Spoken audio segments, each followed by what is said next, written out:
picture this. You're driving down the highway, and you see this massive billboard. Right. And it's got a picture of someone hiking up a mountain, looking perfectly healthy, totally pain-free. Yeah. And the text just boldly promises to, cure your arthritis or even reverse aging. Oh, yeah, you see them everywhere now. Right. And they say they're doing it using the miracle of stem cells or something called exosomes.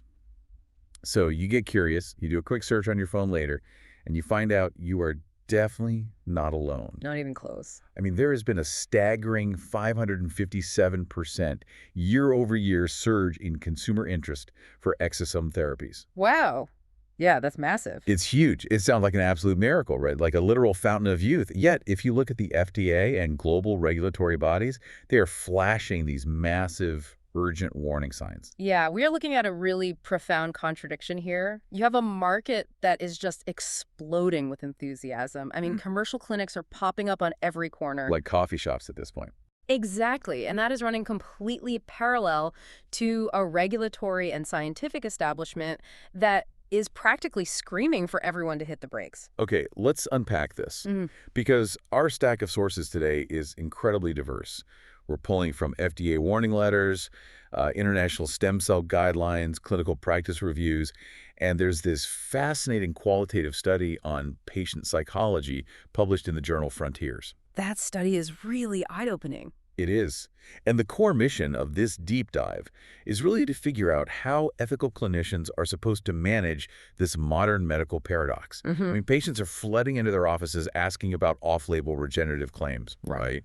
And doctors have to somehow communicate this really hard boundary between heavily marketed therapies and actual established clinical trial evidence. It's an incredibly difficult position for any medical professional because, I mean, the underlying biology of exosomes is genuinely fascinating. It holds incredible long-term promise. But there's a catch. A big catch.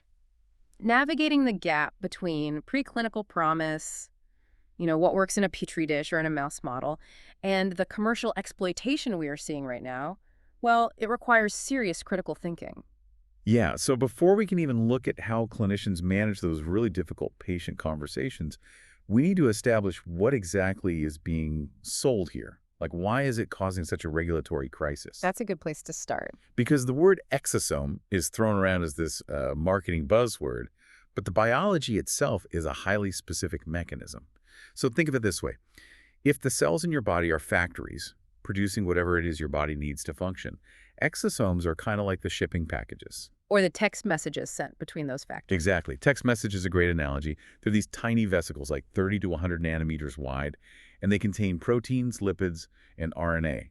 It's basically how cells communicate and give each other instructions. Right. They act as intercellular messengers. So a stem cell might release exosomes that travel to, say, a damaged muscle cell. And it essentially delivers a biological text message that says, hey, reduce inflammation and start repairing. Which sounds incredible. You can see the marketing appeal immediately. We saw this in the materials from places like the Longevity Medical Institute.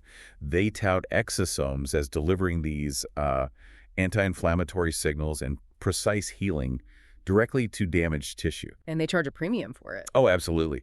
They're charging anywhere from $3,000 to $15,000 an injection for these cellular text messages. What's fascinating here is the massive disconnect between that biological science and the actual law governing it. Right. The legal side is a whole different beast. Totally. Under U.S. law, exosomes are classified as Section 351 products. Meaning what exactly? Meaning they are biological drugs. They require full Phase 1, Phase 2, and Phase 3 clinical trials before they can legally be sold to the public. And that's not a fast process. No, it is an extremely rigorous process.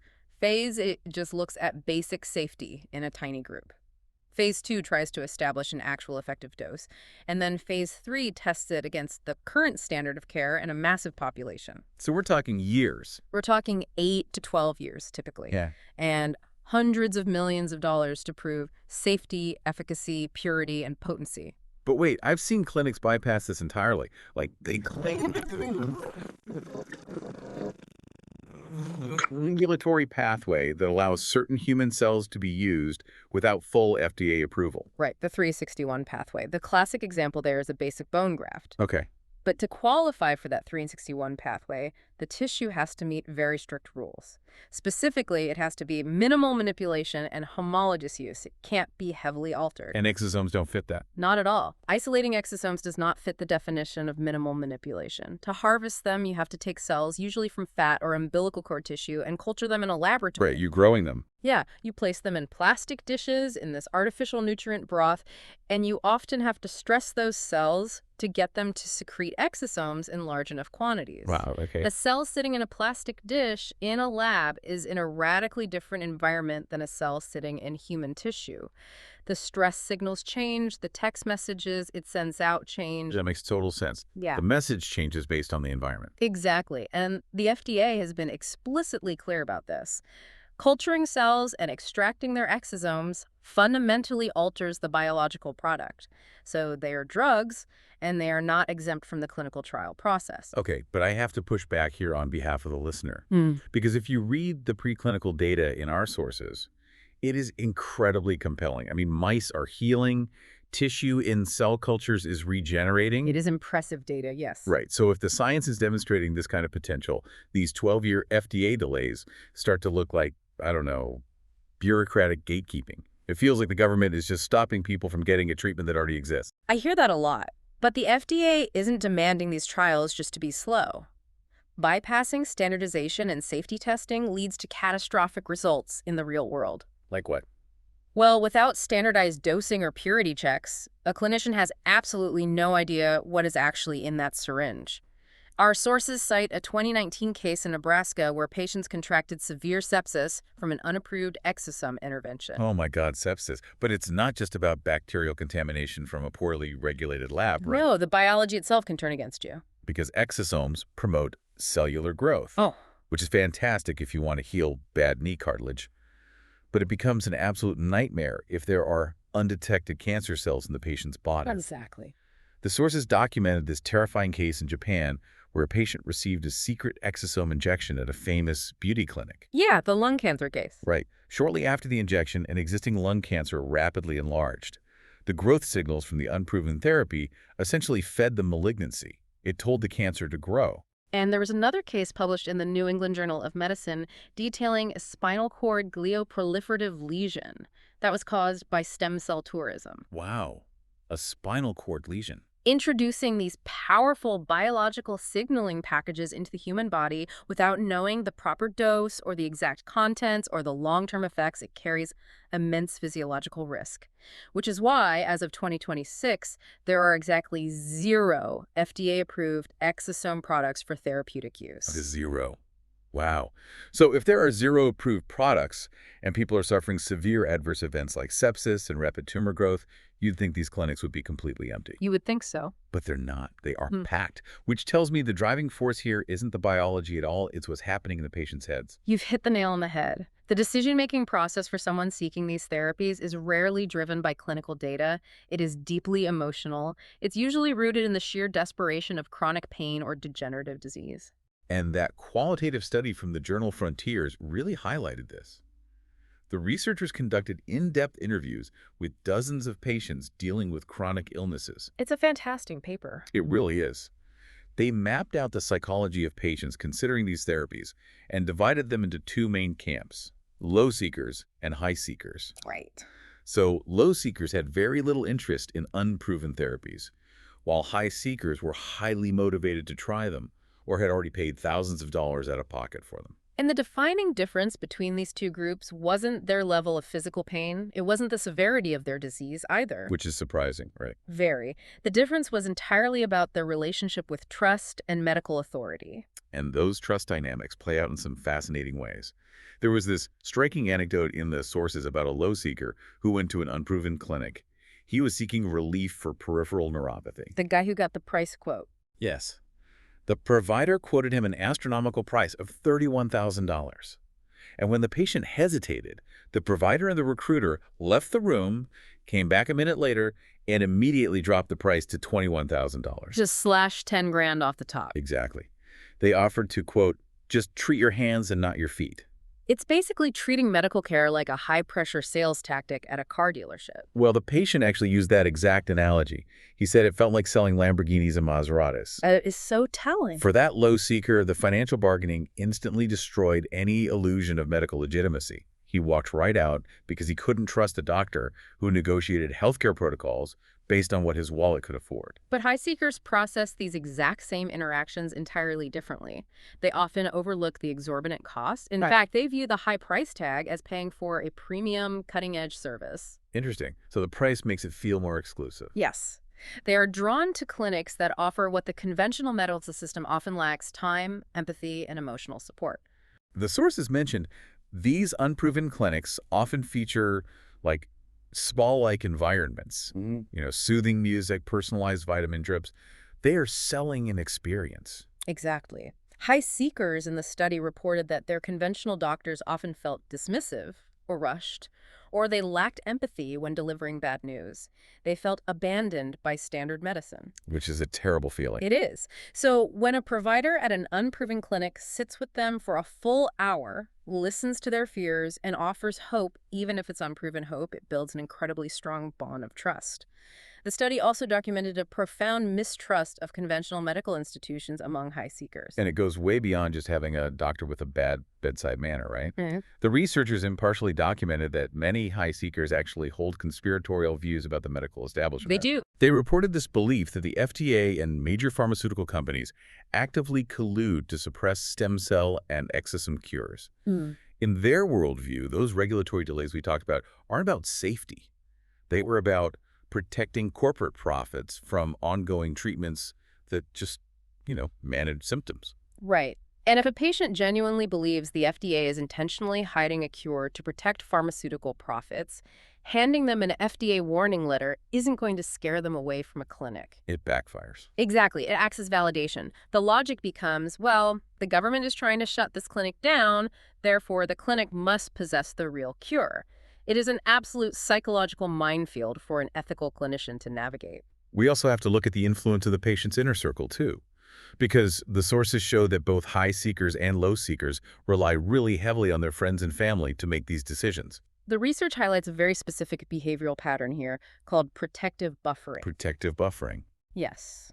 This happens when the friends or family members of a patient, particularly a high seeker with a severe illness, deliberately suppress their own doubts about an unproven treatment. So, like, a spouse might look at a $10,000 exosome injection protocol and secretly think, this is a total scam. Yeah. But they hide that fear to preserve the patient's hope. Precisely. They don't want to be the one to crush their partner's spirit when they are desperately searching for a lifeline. Wow. That's heartbreaking, really. It is, but it creates this echo chamber of hope, completely isolated from clinical evidence. The patient looks around, sees that their family isn't objecting, and assumes everyone is fully on board, which just reinforces their decision to move forward with a potentially dangerous procedure. Here's where it gets really interesting.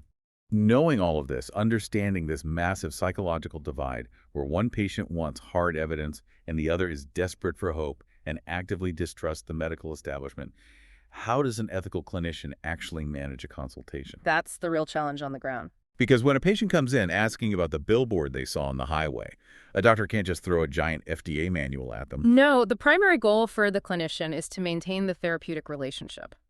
The International Society for Stem Cell Research, the ISSCR, provides guidelines for these exact scenarios. Okay, what do they suggest? Clinicians are advised to avoid any promotional or promissory language, but instead of shutting the patient down with a flat no, which, as we discussed, might just drive them straight into the arms of a predatory clinic, the clinician arms the patient with a framework, a way to evaluate these providers themselves. Right. Our sources from organizations like Unicorn Bioscience and Denver Regenerative Medicine outline this research readiness score. It's basically a checklist of red flags and green flags. The doctor essentially empowers the patient to be their own investigator. That's a great way to approach it. And looking at this checklist, touting the sheer volume of exosomes seems to be a major red flag. Like, clinics advertise millions of exosomes in every injection, or billions of exosomes. Which sounds incredibly impressive to a layperson. But as we established with the clinical trial phases, Exosome dosing in humans has not been defined. Right. No phase 2 trial has established exactly what dose produces what outcome for any specific condition. So using cell counts as a marketing metric is basically selling the illusion of precision. It's like a restaurant bragging that they put 3 million grains of salt in your soup. Yeah, I mean, the number is huge, but it doesn't mean it's an effective or safe recipe. that's a perfect analogy. Another major trap I see on this checklist is the FDA-registered claim. Clinics plaster this all over their websites. Oh, this is a big one. There is a critical difference between a facility being FDA registered and a product being FDA approved. They sound so similar, though. That's the trick. FDA registered is essentially just an administrative filing. A facility pays a fee and fills out a web form to tell the government they exist and that they handle human tissue. That's it. That's it. It does not mean the FDA has reviewed, cleared, or approved any product made at that facility for safety or efficacy. The FDA has actually cited this specific misrepresentation in multiple warning letters, demanding clinics stop using facility registration to imply product approval. Unbelievable. And then there is the for research purposes only loophole. Another classic misdirection. Right. So a manufacturer sells vials of exosomes to a clinic, and there's a label explicitly stating for research and investigational purposes only. But the clinic turns around and injects it into a paying patient anyway, assuming the disclaimer sticker protects them from liability. And the FDA has addressed this tactic directly. They sent warning letters to companies like New Life Medical Services and Chara Biologics in 2025, as well as issuing a debarment order for a distributor named Kosel Chiron. Kosel Corona, yeah. The regulatory stance is crystal clear. If the marketing materials, the dosing protocols, and the sales practices show that the product is being sold for clinical use in patients, slapping a research-only disclaimer on the vial does not magically change its classification. It remains an unapproved drug. Okay, so if FDA registered is just a meaningless paperwork trick and for research only is a liability dodge, there has to be actual regulatory paperwork that proves a clinic is conducting a sanctioned legal trial. Right. Like, what is the actual document a patient should demand to see? The ultimate safeguard is the FDA-issued Investigational New Drug Application Number, the IND number. The IND number, got it. Right. If a clinic is participating in legitimate exosome research, they will be operating under an active IND application authorized by the FDA. This means they have submitted thousands of pages of safety data and preclinical evidence to the government just to get permission to test on humans.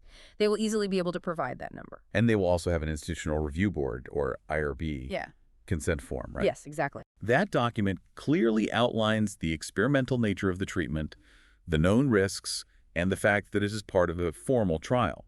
And importantly, in a legitimate clinical trial, the patient usually isn't paying $10,000 out of pocket to act as a test subject. No, they aren't.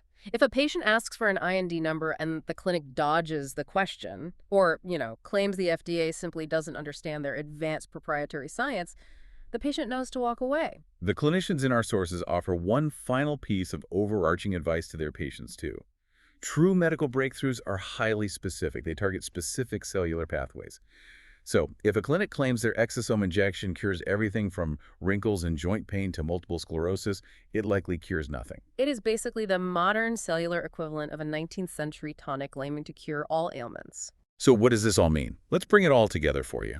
We started with a billboard promising a miracle, and regulatory agencies flashing warning signs. The underlying science of exosomes, these microscopic cellular text messages, is a thrilling frontier. Dedicated researchers are moving this forward the right way through legitimate Phase 1 and Phase 2 trials. But the commercial market has simply jumped the gun. They are commercializing the hype before the science is actually settled, and ethical clinicians are left playing defense. Which is a tough job. It is. They are tasked with using empathy to understand why a high seeker might distrust the conventional system, then educating them on the biological reality of the regulations and giving them the hard facts needed to navigate safely through a landscape of predatory marketing. And if we connect this to the bigger picture, it reminds us that true precision medicine requires immense patience. The rigorous clinical trial process proving safety, establishing dosing, and verifying efficacy that exists to protect us. Bypassing those safety protocols for a quick, expensive shortcut carries profound physical risks. It really raises an important question about how we view medical progress. We all want the future of medicine to arrive tomorrow, but the actual work of proving a therapy is safe takes years of meticulous, unglamorous data collection. Before we wrap up, I want to leave you with one final, slightly provocative thought to mull over. We spent this entire deep dive talking about the risks of manufacturing these cellular text messages in a lab and putting them into your body as a treatment. The therapeutic side. Right, which is where all the regulatory friction currently exists. But consider the diagnostic side of this biology. Your body is producing and circulating exosomes right now. If exosomes are constantly broadcasting the real-time status of your cells, indicating what tissue is healthy, what is inflamed, and what is mutating, what happens when we finally figure out how to accurately decode that language? That is a fascinating area of research. Could a simple blood test, reading your body's natural exosome traffic, one day completely replace invasive biopsies? Could it predict a disease years before you ever feel a single symptom? The concept of a liquid biopsy based on exosome traffic is an entirely different, yet equally revolutionary side of the science. It shifts the focus from injecting foreign material to simply reading the body's own internal communication network. It's the other side of the coin to watch out for. Huh. So the next time you're driving down the highway and you see that billboard promising a cellular miracle for your joints, you'll know exactly what's actually in that syringe. You'll know why the FDA treats it as a biological drug and exactly what questions you need to ask to protect yourself. Until next time, keep diving deep.